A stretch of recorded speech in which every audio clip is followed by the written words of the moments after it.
Hi everyone, welcome back to my YouTube channel. I hope कि आप सब लोग बहुत अच्छे होंगे। फ्रेंड्स, अगर आपने चैनल को सब्सक्राइब नहीं किया है तो इसे सब्सक्राइब करके वीडियोस को लाइक कर दीजिए और कमेंट में ज़रूर बताइएगा कि आपको ये स्टोरी कैसी लग रही है। विंग के पेरेंट्स अभी भी वांगजी के कमरे में थे। वो लोग उनसे अभी भी विंग और वांगजी की शादी की बातें कर रहे थे। मैडम यू कहती है, कुल प्रमुख मास्टरलान, जब आप लोग जिन कबीले से वापस चले जाएं तो आप ऑफिशियली हमारी कबीले में आ सकते हैं। आगे की बातें हम वहीं पर करेंगे। इस पर चिरन ने भी नोट किया। वांगजी बहुत ज़्यादा खुश था। फाइनली विंग उससे शादी करने के लिए मान ही गया। शिचन भी उसकी खुशी को साफ साफ देख पा रहा था। दूसरी तरफ जियांगचेंग और यानली विंग के पीछे पीछे चले गए थे जब वो कमरे से भाग गया था। वो अपने कमरे में आईने के सामने खड़े होकर उसी मार्क को सहला रहा था जो उसे वांगजी ने दिया था। तभी सडनली जियांगजी ने दरवाज़ा खोल दिया। वो विंग को ऐसे देखकर उसका मजाक उड़ाते हुए कहता है, ओ तो तुम ये देख रहे हो कि तुम कितने बड़े शेमलेस हो। विंग ने उसकी तरफ ग्लेयर किया। यानली जियांगचेंग को धक्का देकर कहती है, चेंग उसे इस तरीके से चिढ़ाओ मत। वो विंग के पास चली गई। उसका चेहरा सहलाकर कहती है, मेरा आशियन बिल्कुल भी शेमलेस नहीं है। इसका चेहरा देखो, शर्म से कितना लाल हो गया है। विंग अपने शिज्जे से कहता है, शिज्जे आप मुझे उसकी तरह चिढ़ा रही हैं। तो यानली अपनी हंसी रोककर कहती है, नहीं आशियन, बिल्कुल भी नहीं। जियांगचेंग बेड पर बैठकर कहता है, वेवुशियान अपनी हरकतों पर ज़रा कंट्रोल रखो। वो एक अल्फ़ा है और तुम एक ओमेगा।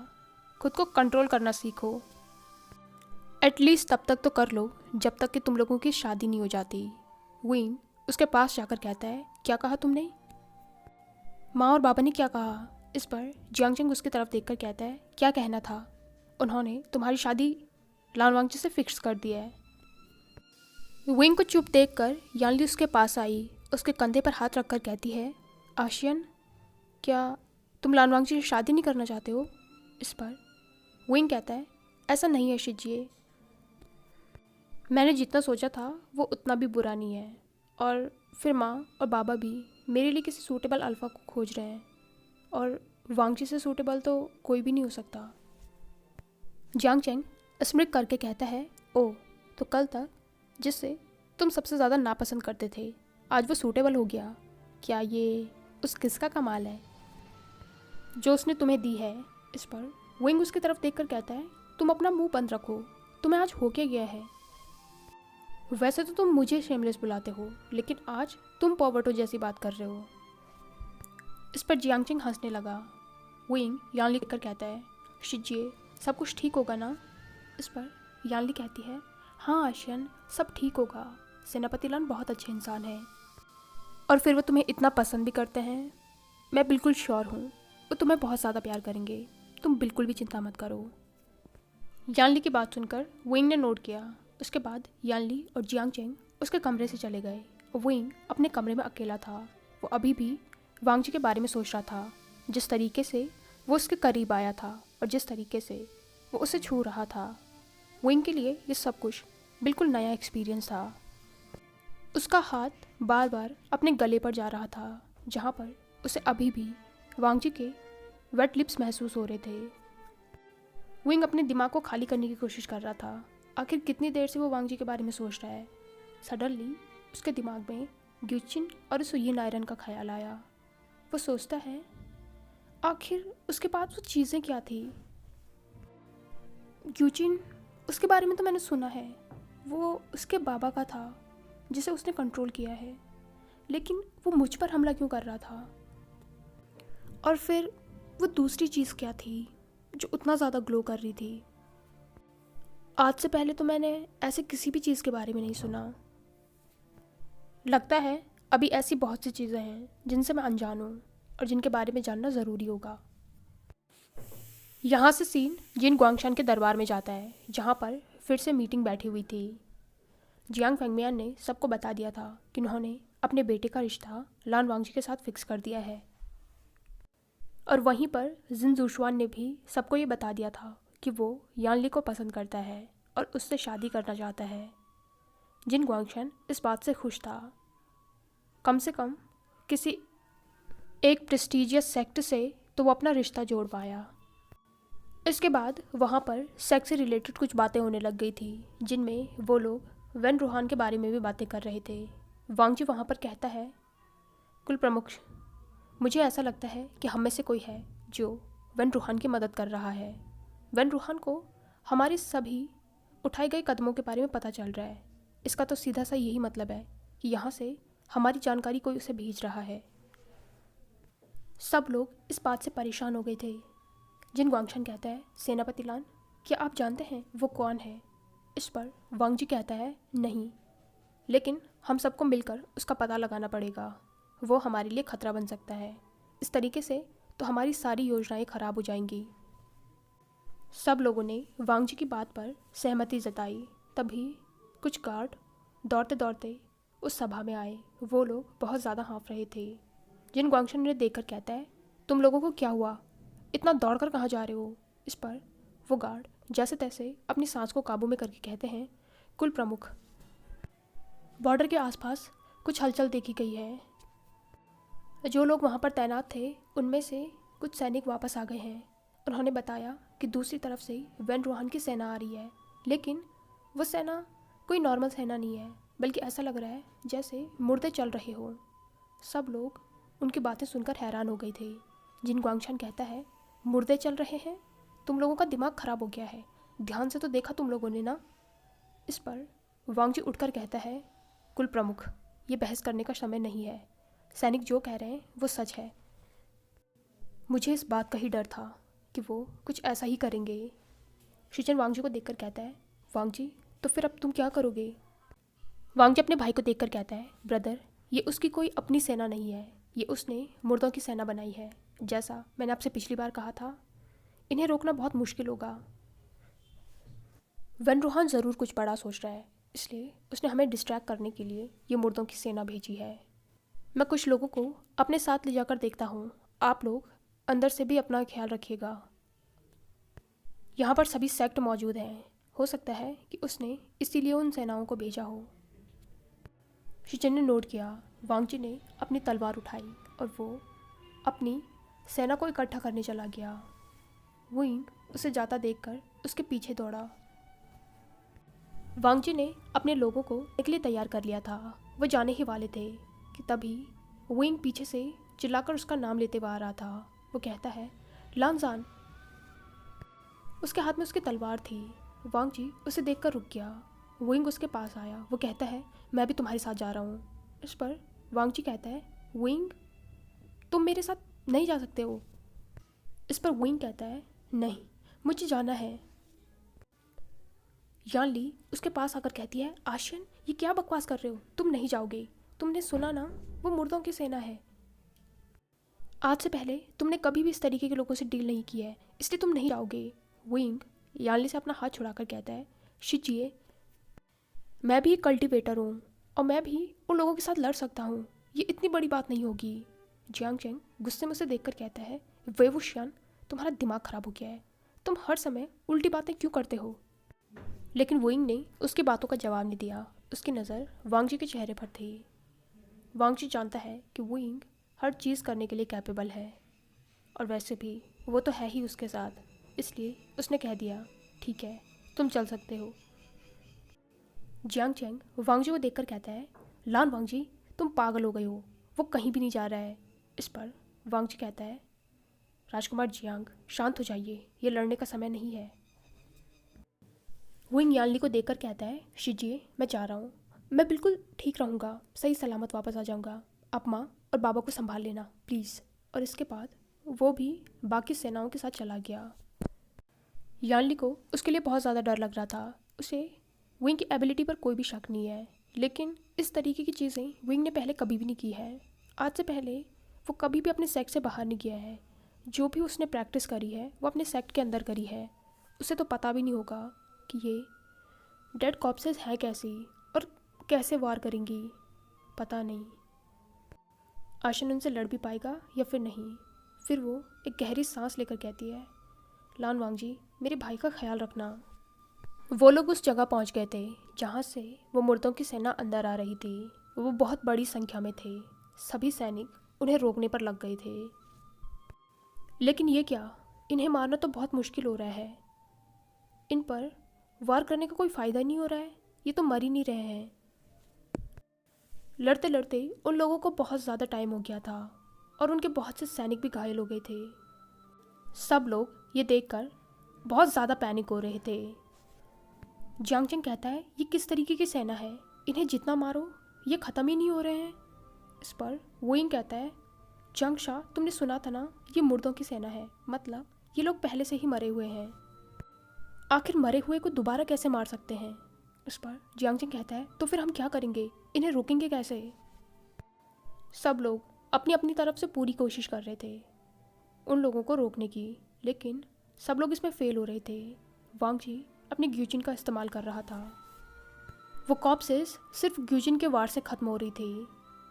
विंग कहता है, लानजान, इन पर तो सिर्फ तुम्हारी ग्यूजिन का असर हो रहा है, सिर्फ तुम ही नहीं ख़त्म कर पा रहे हो, लेकिन इतनी बड़ी संख्या को तुम अकेले कैसे ख़त्म कर पाओगे। वांग जी कहता है, मुझे नहीं पता, वो बस वार किए जा रहा था।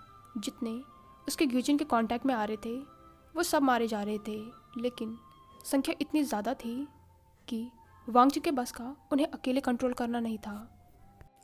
तभी विंग ने अपने रोप से कुछ तालिस्मान निकाले और उन्हें उन कॉप्सेस की तरफ फेंका, और उसके तालिस्मान ने काम भी किया। वो कॉप्सेस अपनी ही जगह पर फ्रीज हो गई। इससे वांग जी को उन्हें ख़त्म करने में और ज़्यादा आसानी हुई। सब लोगों को ये देखकर थोड़ी राहत महसूस हुई। विंग भी खुश हो गया था। फाइनली उसके तालिस्मान ने कुछ तो काम किया। वांग जी ने भी खुशी से विंग की तरफ देखा। विंग विंग करके कहता है, ये वही फ्रीजिंग तालिस्मान है जो मैंने तुम्हारे हाथ पर लगाया था। अब इन कॉप्सेस के पास तो कोई स्पिरिचुअल एनर्जी है नहीं। इस पर वांग जी ने नोट किया और वो अपनी ग्यूजिन से लगातार उन कॉप्सेस पर वार किए जा रहा था। थोड़ी ही देर में सभी कॉप्सेस ज़मीन पर लेटी हुई थी। फाइनली वो ख़त्म हो गई थी। विंग और वांग जी के साथ सभी ने गहरी सांस ली। उनके बहुत से सैनिक घायल हो गए थे। वांग जी सबको इकट्ठा करके कहता है, जितने भी सैनिक घायल हुए हैं उन्हें, जो लोग ठीक हैं, वापस लेकर चलेंगे ताकि उनका अच्छे से इलाज हो सके। इससे पहले कि वो सब लोग वापस जाने की तैयारी करते, एक सैनिक चिल्लाकर कहता है, सेनापति लान, पीछे देखिए। सब लोगों ने एक बार मुड़कर फिर से पीछे देखा तो उन कॉप्सेस की एक और वेव्स आ रही थी। वांग जी गहरी सांस लेकर कहता है, मैंने जितना सोचा था वेन रूहान ने उससे भी ज़्यादा कर दिया है।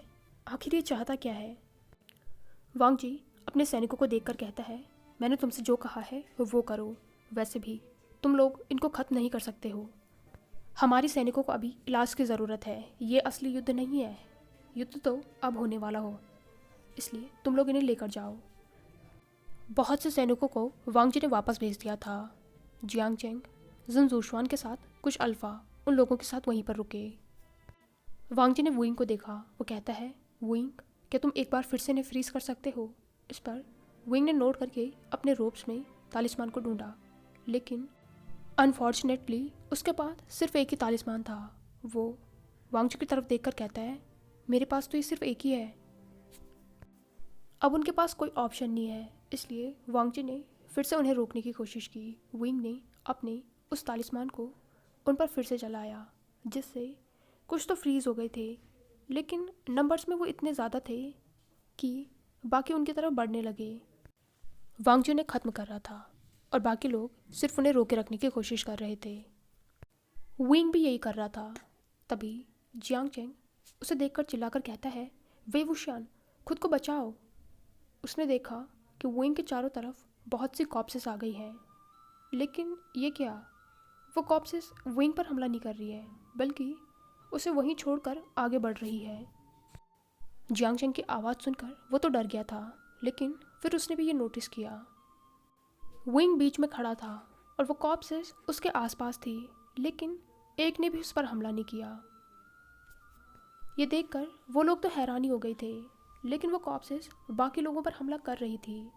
ज़िशुआन विंग से कहता है, वे वुशियान, ये तुम पर हमला नहीं कर रही है। विंग वांग जी को देखकर कहता है, लानजान, तुम्हें क्या लगता है कि हम इन्हें कैसे रोक सकते हैं। वांग जी कहता है, विंग, मुझे नहीं पता है, बस मैं इन्हें ख़त्म करने की कोशिश कर रहा हूँ। यांग की ऊर्जा इन पर भारी पड़ रही है। सडनली विंग के दिमाग में कुछ आया।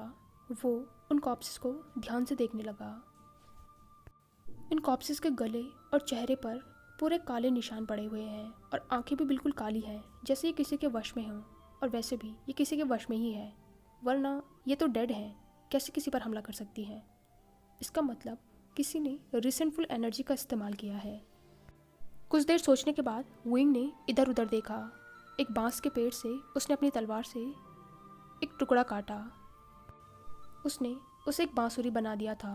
विंग धीरे धीरे से प्ले करने लगा और जैसा उसने एक्सपेक्ट किया था, इस बांसुरी की धुन से वो कॉप्सेस अपनी ही जगह पर रुक गई थी, जैसे उसके तलिस्मान से हुआ था। वांग जी ने उन्हें फिर से ख़त्म करना स्टार्ट किया। थोड़ी ही देर में सभी कॉप्सेस बिल्कुल ख़त्म हो गई थी। वांग जी ने विंग की तरफ देखा, जो कि कोलैप्स होने वाला था। वांग जी दौड़कर उसके पास गया और उसे संभाल लिया। विंग को देखकर लग रहा था वो बहुत ज़्यादा थक गया है। वांग जी उसका चेहरा सहलाकर कहता है, विंग, तुम ठीक हो ना? इस पर विंग ने स्माइल दी। वो कहता है, पहले देख लो कहीं दूसरी वेव ना आ रही हो।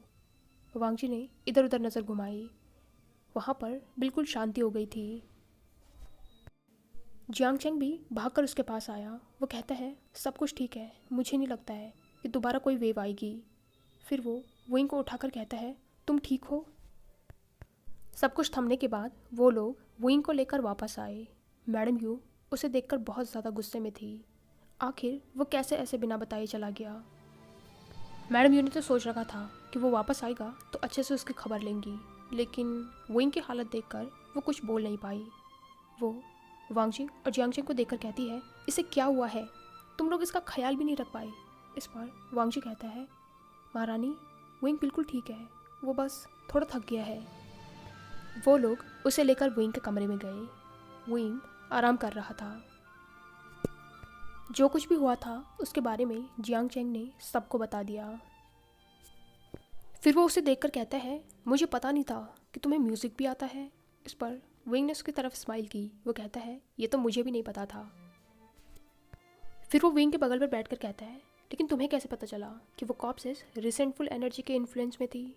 इस पर विंग कहता है, कम ऑन जंगशा, ये तो सिंपल सी बात है, वो रिसेंटफुल एनर्जी ही थी, इसलिए वो इतनी पावरफुल थी।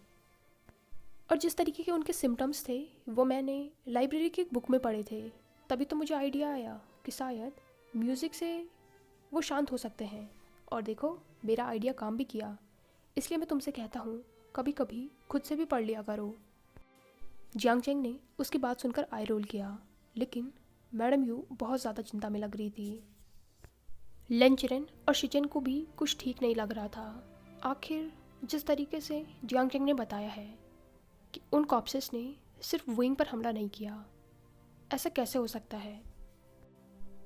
लेन चिरेन यही सोच रहा था। वो मैडम यू और जियांग फेंगबियान को देखकर सोचता है, क्या कोई ऐसी बात है जो इन दोनों ने मुझे नहीं बताई है? मैडम यू कहती है, आशियन, तुम अभी आराम करो, हम लोग बाद में तुमसे मिलने आएंगे।